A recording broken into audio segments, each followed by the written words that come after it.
So, Zach, what makes you happy? What makes you happy? Okay din din. Tama tayo. Si Sam Pera. Si Zabi painting. Kapag na-print mo yung concept, ano yun? Nasa utak mo.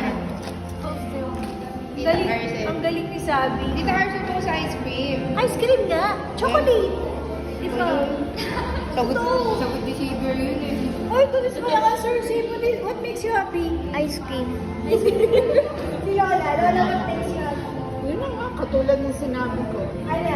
Ayun, natuwa ako nung pupunta itong tatlo nung maalala sa nagpunta siya. Kasi yun lang naman ang lagi kong hilingin. Pagka nandun ang isa, kailangan nandun lahat ng maaari ang mag-isa para close na sila. Yun kasi ang wala sa akin. Oo, ako wala sa'yo. Yung mga pinsan ko maging close, yung close na ganito. Bago ka maganda, hindi naman sila close eh. Mukha pa silang close. Ang lalayo ka eh. Napilitan lang sila kasi nandiyan ka. Magkakatabi sila. Kaya nga, sabi naman yun ang lilis ko.